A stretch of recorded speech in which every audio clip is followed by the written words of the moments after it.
Hello class 6th and 7th. Welcome to Erudite School of Learning. So in our last class we have finished off till classification of a triangle and we revised some important points regarding it. Okay, so these points are especially these 4 points are very important as far as our future geometry is concerned. So you should revise these concepts on a regular basis. Okay, we'll solve some equations according to it and some problem solves in higher classes. Today we have to start with this new topic, classification of quadrilateral. ठीक है बच्चों, इस chapter में हम terminologies पढ़ रहे हैं, बस ये पढ़ रहे हैं किसको क्या बोलते हैं, किसको क्या बोलते हैं, चैप्टर 9 और 10 में। हालांकि इससे पहले जो एक पोर्शन आया था बीच में आवर हैंड के और मिनट हैंड के बीच के एंगल का, वो थोड़ा सा कैलकुलेशन पार्ट था, उसमें थोड़ा आपको कॉमन सेंस लगाना था। ठीक है बच्चों, तो अगर आपको कोई टर्म अच्छे से आप और रिवाइज करना चाहते हैं, आप बार बार वीडियो को रिप्ले करके देख सकते हैं।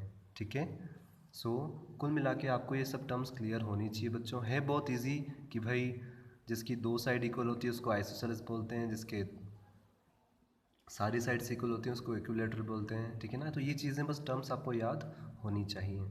कल हमने लास्ट क्लास में हमने क्या पढ़ा था, classification of triangle. Today will study classification of quadrilateral. ठीक है, हमने पॉलीगॉन्स का जो एक टर्म्स पढ़ी थी हमने कि कौन से नंबर ऑफ साइड, हमने जब पॉलीगॉन्स को क्लासीफाई किया था तो क्या पढ़ा था, एक तो ट्राइंगल होता है विद 3 साइड्स और क्वाड्रिलेटरल होता है विद 4 साइड्स, फिर पेंटागन, हेक्सागन, सेप्टागन, ऑक्टागन, ये सब हमने पढ़े थे। ठीक है, in our previous classes. So now अब हम कौन सा पॉलीगॉन स्टडी करने जा रहे हैं, 4 साइड वाला, उसको क्या बोलते हैं, क्वाड्रिलेटरल। हम ऑलरेडी पढ़ चुके हैं ये। ठीक है, so we know that a quadrilateral is a polygon of 4 side. हमें पता है, क्या पता है कि जो क्वाड्रिलेटरल है वो क्या है, एक पॉलीगॉन है। ठीक है, और कितने साइड वाला पॉलीगॉन है, 4 साइड वाला, 1 2 3 4 साइड्स होती हैं। ठीक है, अब हम पढ़ेंगे क्लासिफिकेशन ऑफ क्वाड्रिलेटरल, क्योंकि 4 साइड बच्चों इस तरह से भी हो सकती हैं, 4 साइड्स इस तरह से भी हो सकती हैं, 4 साइड्स इस तरह से भी हो सकती हैं। ठीक है, तो हम कितने तरह के क्वाड्रिलेटरल्स होते हैं अब हम उसको पढ़ेंगे। ठीक है, so in other words a quadrilateral is a close plane figure with 4 sides. और इसको अगर दूसरी भाषा में बोलना चाहें, दूसरे शब्दों में बोलना चाहें तो क्या कह सकते हैं, क्वाड्रिलेटरल एक क्लोज फिगर है। हमने ओपन और क्लोज फिगर पढ़े थे, तो ये क्लोज फिगर है, कितने साइड वाला, 4 साइड वाला। ठीक है, now a quadrilateral is named by taking it's vertices and order either clockwise और एंटी क्लॉकवाइज डायरेक्शन। ठीक है, एक एक करके समझते हैं बच्चों। क्वाड्रिलेटरल का जो नाम है वो हम कैसे देते हैं, या तो आप क्लॉकवाइज चलो, क्लॉकवाइज मतलब क्लॉक कैसे चलती है, ऐसे। ठीक है, इस तरह से क्लॉक चलती है, पहले 12 बजते हैं फिर 1, मतलब इस डायरेक्शन में, सीधे डायरेक्शन में, लेफ्ट टू राइट। ठीक है, तो इस डायरेक्शन को हम क्या बोलते हैं, क्लॉकवाइज। तो आप नाम ऐसे भी दे सकते हो इस क्वाड्रिलेटरल को, ADCB, क्वाड्रिलेटरल ADCB। और अगर आप चाहो तो इसको एंटी क्लॉकवाइज भी नाम दे सकते हो। एंटी क्लॉकवाइज मतलब, एंटी मतलब अपोजिट, मतलब क्लॉक ऐसे चलती है तो एंटी क्लॉकवाइज इसका उल्टा, तो ऐसे भी आप नेम दे सकते हो, क्वाड्रिलेटरल ABCD। ठीक है, तो क्वाड्रिलेटरल का नाम हम ऐसे दे सकते हैं। अब बात आती है, so here ABCD is the quadrilateral. ठीक है, ABCD नाम दे दिया हमने इसको। The line segments AC and BD are its diagonals. और डायगोनल किसको बोलते हैं, जो अपोजिट साइड को आपस में मिला देता है, अपोजिट वर्टिसेस को आपस में मिला देता है। ये पहले वर्टेक्स है C और ये दूसरी वर्टेक्स है A, इन दोनों को क्या करा, मिला दिया। तो जो मिलाती है लाइन सेगमेंट, जो लाइन सेगमेंट इन दोनों को मिला रहा है, इसको क्या बोलेंगे, डायगोनल। ये B और D को मिला रहा है। ठीक है, तो हमको टोटल क्वाड्रिलेटरल में कितने डायगोनल मिलते हैं, 2 डायगोनल, एक तो ये BD और एक AC। तो AC and BD are its diagonals. ठीक है, AC BD है क्या, लाइन सेगमेंट है, क्योंकि 2 एंड पॉइंट हैं इसके।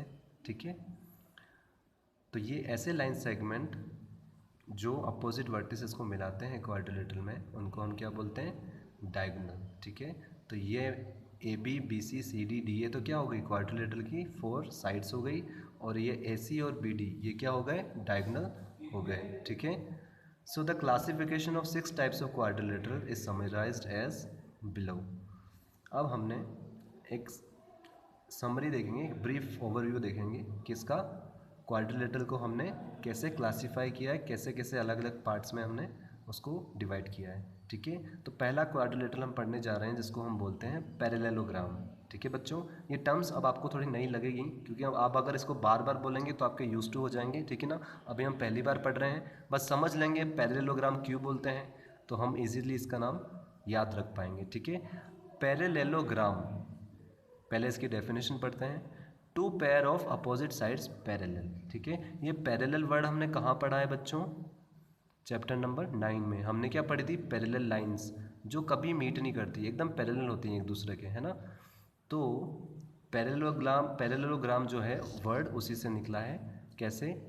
क्योंकि इसमें क्या होती है, दो पैरेलल लाइंस होती है। Two pair of opposite sides parallel, जो अपोजिट साइड्स हैं वो कैसी होती है? एकदम पैरेलल।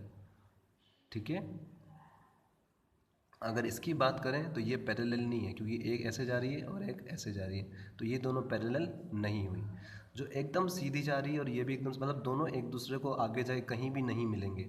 इनको अगर आप आगे बढ़ा दोगे तो ये मिल जाएंगी कहीं पे जाके, लेकिन ऐसी दो लाइंस जो आपस में कभी ना मिले आगे जाके, उनको हम क्या बोलते हैं? Parallel lines. और पैरेललोग्राम किसको बोलते हैं? जिसमें two pair of opposite side हो। पहला पेयर कौन सा है? ये वाला। दूसरा पैर कौन सा है? ये वाला। मतलब ये वाली लाइन भी आपस में पैरेलल हो और ये वाली लाइन भी आपस में पैरेलल हो। ठीक है, एक दूसरे के पैरेलल हो, अपोजिट साइड्स। टू पेयर होने चाहिए, पहला पेयर तो ये वाला, दूसरा पेयर ये वाला, तो दो जोड़ियां हमको चाहिए पैरेलल, तब हम उस क्वाड्रिलेटरल को क्या बोल सकते हैं? ये पैरेललोग्राम है। ठीक है, अब रेक्टेंगल जो हम बचपन से देखते आ रहे हैं बच्चों, वो भी क्या होता है? एक पैरेललोग्राम होता है। ठीक है, क्यों? क्योंकि देखो इसकी अपोजिट साइड्स पैरेलल होती हैं, है ना। और अपोजिट साइड्स भी कितनी जोड़ी चाहिए हमको? दो जोड़ी, मतलब दोनों जोड़ियां जो हैं आपस में पैरेलल होनी चाहिए, तभी हम उसको पैरेललोग्राम बोल सकते हैं। तो रेक्टेंगल भी क्या है? एक पैरेललोग्राम है। क्यों है? क्योंकि इसकी ये वाले अपोजिट साइड्स भी इक्वल, पहला वाला पेयर भी इक्वल और दूसरा वाला पेयर भी इक्वल, दूसरा वाला पेयर भी पैरेलल। ठीक है, so parallelogram with all angles right angles. ठीक है, तो रेक्टेंगल एक ऐसा पैरेललोग्राम है। पैरेललोग्राम क्यों है? क्योंकि अपोजिट साइड्स पैरेलल हैं। ठीक है, two pair of opposite side parallel हैं। और एक स्पेशल पैरेललोग्राम है जिसमें क्या होता है? सारे राइट एंगल होते हैं। राइट एंगल मतलब ये भी 90 डिग्री का है, ये भी 90 डिग्री का है, ये भी 90 डिग्री का है और ये भी 90 डिग्री का एंगल बनाता है। ठीक है, तो ऐसे पैरेललोग्राम को हम क्या बोलते हैं? रेक्टेंगल बोलते हैं। ठीक है, तो यहाँ से निकल के आया था रेक्टेंगल, अब हमें पता चला। थर्ड पॉइंट है आपका रोम्बस। क्या बोलते हैं इसको? रोम्बस। रोम्बस भी एक पैरेललोग्राम है। ऐसा पैरेललोग्राम होता है रोम्बस।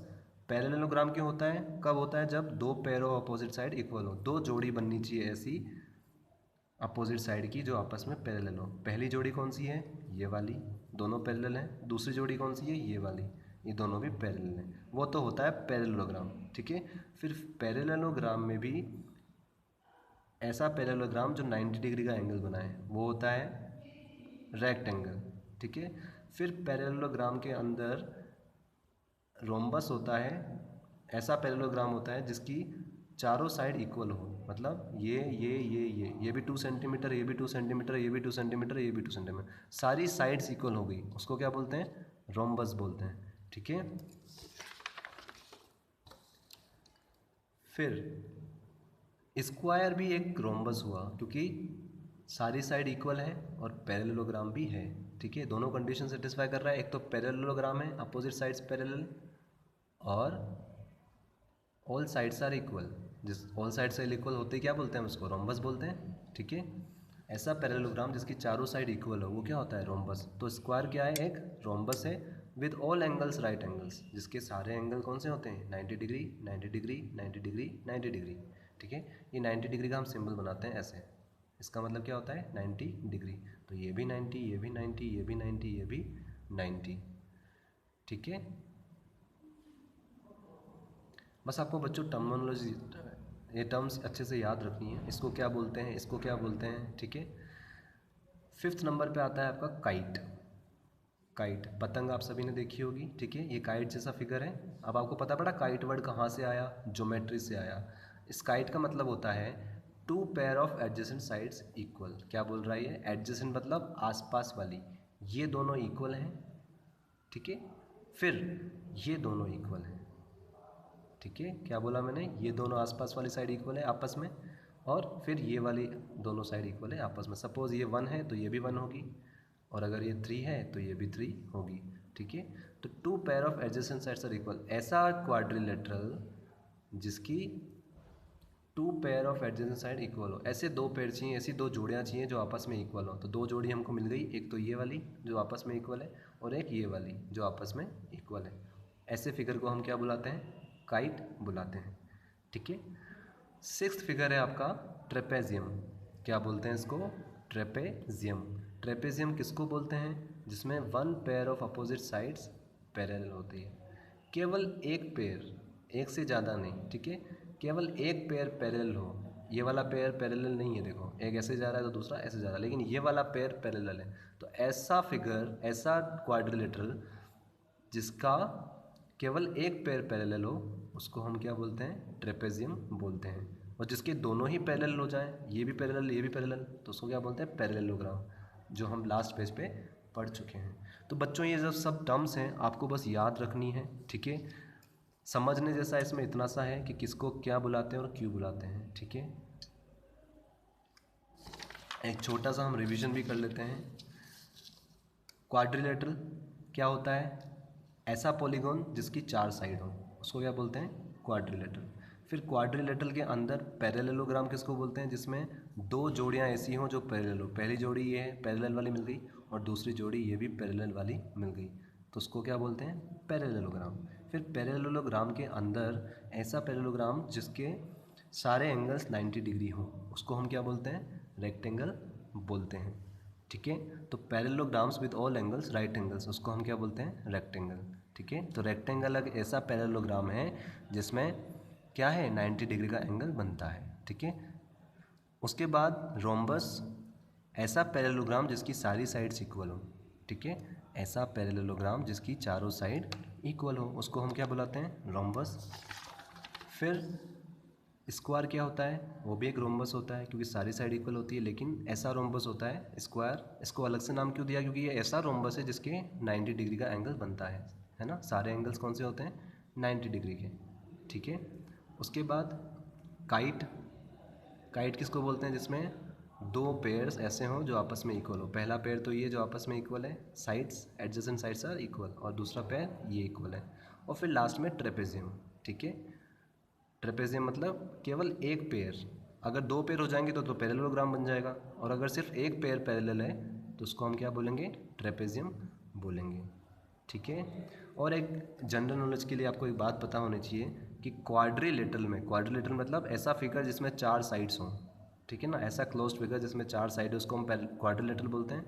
इसका टोटल सम कितना आता है, 360 डिग्री, ठीक है। सारे एंगल्स का सम कितना आता है, सम ऑफ ऑल एंगल्स, ये आपको पता होना चाहिए बच्चों जनरल नॉलेज के लिए। अगर इन कोई सा भी क्वाड्रिलेटरल हो, अगर उसके आप चारों एंगल को प्लस करोगे तो क्या आएगा आपके पास, 360 डिग्री।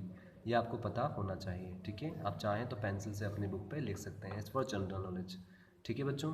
अब आपको आपकी नोटबुक निकालनी है, वहाँ पे आपको पेज नंबर, चैप्टर नेम तो आपने डाल दिया होगा इलस्ट्रेशन में ही, जो इलस्ट्रेशन,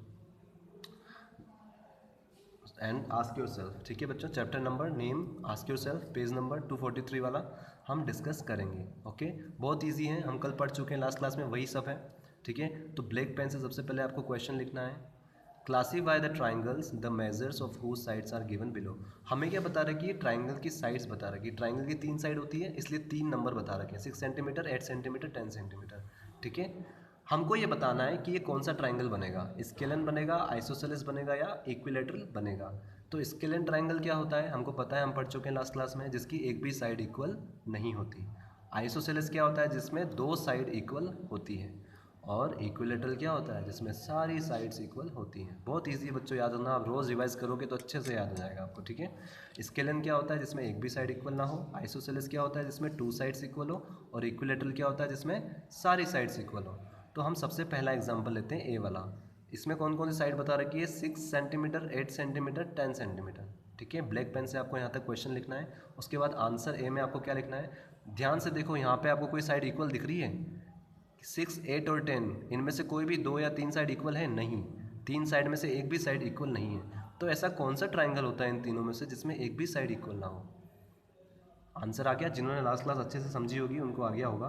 क्या आंसर होगा इसका, स्केलन ट्राइंगल, क्योंकि हमने पढ़ा था लास्ट क्लास में स्केलन ट्राइंगल क्या होता है, जिसकी एक भी साइड इक्वल ना हो, उसको हम क्या बोलते हैं, स्केलन ट्राइंगल। तो हमको जो 3 साइड बताई हैं 6, 8, 10, तीनों अलग अलग नंबर है, मतलब तीनों साइड में से एक भी साइड या एक भी पेयर सेम नहीं है। तो ये कौन सा ट्राइंगल हुआ, स्केलन ट्राइंगल। तो आपको बच्चों ब्लैक पेन से क्वेश्चन लिखना है, ठीक है। उसके बाद आपको लैंग्वेज क्या लिखनी है, आंसर ए, ठीक है। ब्लू पेन से answer A, it is a scalene triangle, ठीक है। ये क्या है, एक स्केलन ट्राइंगल है। क्यों है, because no sides are equal, एक भी साइड इक्वल नहीं है, ठीक है। ये तो हो गया आपका फर्स्ट क्वेश्चन का आंसर। फिर सेकंड क्वेश्चन ब्लैक पेन से आप लिखेंगे, क्या बोल रहा है ये, 5.8 सेंटीमीटर, 7 सेंटीमीटर, 5.8 सेंटीमीटर। देखो ये दोनों साइड सेम आ गई, कौन सी, ये भी 5.8 और ये भी 5.8, ठीक है। इसका मतलब ऐसा ट्राइंगल जिसमें दो साइड इक्वल हो, वो कौन सा ट्राइंगल होता है, हमने लास्ट क्लास में पढ़ा था कि ऐसा ट्राइंगल जिसमें दो साइड इक्वल हो उसको क्या बुलाते हैं, आइसोसेलेस ट्राइंगल। तो ये कौन सा ट्राइंगल हुआ, आइसोसेलेस ट्राइंगल, ठीक है। So you have to write it is an. An क्यों लगाया, क्योंकि ये वोवल है, ए ई आई ओ यू, ठीक है। साथ में इंग्लिश भी सीख लेते हैं हम। ए ई आई ओ से पहले क्या आता है, एन, जब भी सिंगुलर हो, ठीक है। तो एक ही ट्राइंगल की बात हो रही है यहाँ पे, तो it is an isosceles triangle because two sides are equal, दो साइड इक्वल आई हैं, इसलिए क्या है, आइसोसेलेस ट्राइंगल है, ठीक है। कौन सी दो साइड्स, ये वाली, ये भी 5.8 और ये भी 5.8। बहुत ईजी है बच्चों, आप खुद से भी कर सकते हो। सी, थर्ड क्वेश्चन क्या है, 6.9 सेंटीमीटर, 8.3 सेंटीमीटर, 9.2 सेंटीमीटर। इस बार भी तीनों साइड अलग अलग है, एक भी साइड सेम नहीं है। तो हम जैसा हमने फर्स्ट क्वेश्चन में लिखा था बिल्कुल वैसा ही आंसर लिखेंगे। क्या, it is a scalene triangle because no sides are equal, एक भी साइड इक्वल नहीं है, इसलिए क्या है, स्केलन ट्राइंगल है, ठीक है। नाउ फोर्थ क्या है आपका, बहुत इजी है तो 4.5, 4.5, 4.5, ऑल साइड्स आर इक्वल, तीनों साइड्स इक्वल हैं, तो ये कौन सा ट्राइंगल होगा, इक्विलेटरल ट्राइंगल। तो बहुत इजी था फोर्थ वाला, इट इज एन, ठीक है, वोवल है ई भी, तो एन आएगा, an equilateral triangle because all sides are equal, ठीक है। ये इक्विलेटरल ट्राइंगल क्यों कहेंगे इसको, क्योंकि इसमें सारी साइड्स इक्वल हैं, ठीक है। फिर उसके बाद आपको 2 लाइन्स पेंसिल से ड्रॉ करनी है बच्चों, ठीक है, नोटबुक में। उसके बाद आपको लिखना है ब्लैक पेन से second question, classify the triangles whose angles have measure as under as acute, obtuse और राइट। हमें क्या बताना है, एंगल्स को देख के क्या पहचानना है कि ये एक्यूट एंगल ट्राइंगल है, ऑब्ट्यूज एंगल ट्राइंगल है या राइट एंगल ट्राइंगल है। तो ये भी हम लास्ट क्लास में पढ़ चुके हैं, ठीक है। ध्यान से देखो, पहला क्वेश्चन में क्या लिख रखा है, 58, 83, 39, ये तीनों ही बच्चों 90 से छोटे हैं, इसका मतलब तीनों ही एक्यूट हैं। तो ये कौन सा ट्राइंगल हुआ, एक्यूट एंगल ट्राइंगल। कौन सा ट्राइंगल हुआ, एक्यूट एंगल ट्राइंगल, क्योंकि हमने लास्ट क्लास में पढ़ा था एक्यूट एंगल ट्राइंगल क्या होता है, जिसके सारे ही एंगल्स क्या हो, 90 से छोटे हों, एक भी एंगल 90 से बड़ा नहीं होना चाहिए, उसको हम क्या बोलते हैं, एक्यूट एंगल ट्राइंगल, ठीक है। सो पहले का आंसर हम कैसे लिखेंगे, answer A, acute angle triangle, okay, directly you can write or you can also say like this, it is an acute angle triangle, ठीक है, it's your choice, because each angle is lesser than 90 degree, है ना। आप ऐसे भी लिख सकते हो because all angles are acute और each angle is lesser than 90 degree, okay। now second one, answer B, now analyze all the angles first angle is 65 degree, second angle is 95 degree, third angle is 20 degree. ठीक है, so we can clearly see that one of its angle is 95 degree, मतलब 90 से बड़ा है. ठीक है, 90 से बड़ा है मतलब कौन सा एंगल होगा? Obtuse angle, triangle. ठीक है, हमने पढ़ा था लास्ट क्लास में कि ऐसा ट्राइंगल जिसमें एक भी एंगल 90 से बड़ा हुआ तो उसको हम क्या बुलाएंगे? Obtuse angled triangle. सो इसका आंसर हम क्या लिखेंगे? It is N obtuse angle triangle because one of its angle is obtuse. और आपको ब्रैकेट में मेंशन भी करना है कौन सा वाला एंगल है, वो 95 वाला. ठीक है, जो 90 से बड़ा होता है वो ऑब्ट्यूज एंगल होता है, और ऐसा ट्राइंगल जिसमें एक भी ऑब्ट्यूज एंगल है, ठीक है, उसको हम क्या कहते हैं? Obtuse angle triangle. वैसे किसी भी ट्राइंगल में मैक्सिमम एक ही ऑब्ट्यूज हो सकता है. ठीक है, क्योंकि टोटल सम 180 होता है. हम हायर क्लास में पढ़ेंगे ये चीज़. थर्ड क्वेश्चन है आपका 46 डिग्री, 90 डिग्री, 44 डिग्री. इसमें तो आपको ज़्यादा सोचना है ही नहीं क्योंकि आपको 90 साफ दिख गया है, और जब भी 90 डिग्री एंगल है किसी ट्राइंगल में तो अपने आप क्या हो जाता है? Right angled triangle. ऐसा ट्राइंगल जिसमें एक भी एंगल 90 डिग्री का हो उसको हम क्या बुलाते हैं? Right angled triangle. तो इसका आंसर क्या होगा? It is a right angle triangle because one of its angle is equals to 90 degree. Easy. Now fourth question D. कौन कौन से एंगल दे रखे हैं? 56 डिग्री, 48 डिग्री और 76 डिग्री. यहाँ भी ध्यान से देखो, 90 तो है ही नहीं लेकिन सारे एंगल भी 90 से छोटे हैं. इसका मतलब सारे एंगल एक्यूट हैं. तो ये भी बहुत इजी है आंसर करना. जो फर्स्ट का आंसर था वही इसका भी आंसर हो जाएगा. आपको बस ये ध्यान से देखना है बच्चों, कोई एंगल 90 से छोटा है या कोई एंगल 90 से बड़ा है या फिर कोई एंगल 90 तो नहीं है. ठीक है, सो इसका आंसर क्या होगा? It is an acute angle triangle. सारे एंगल्स एक्यूट थे तो it is an acute angle triangle because all angles are acute. ठीक है बच्चों, आपको खुद से लिखना है ये अब. ठीक है, it is an acute angle triangle because all angles are acute. ठीक है, तो यहाँ तक आपको अपनी नोटबुक में क्वेश्चन करने हैं. थर्ड क्वेश्चन में आपको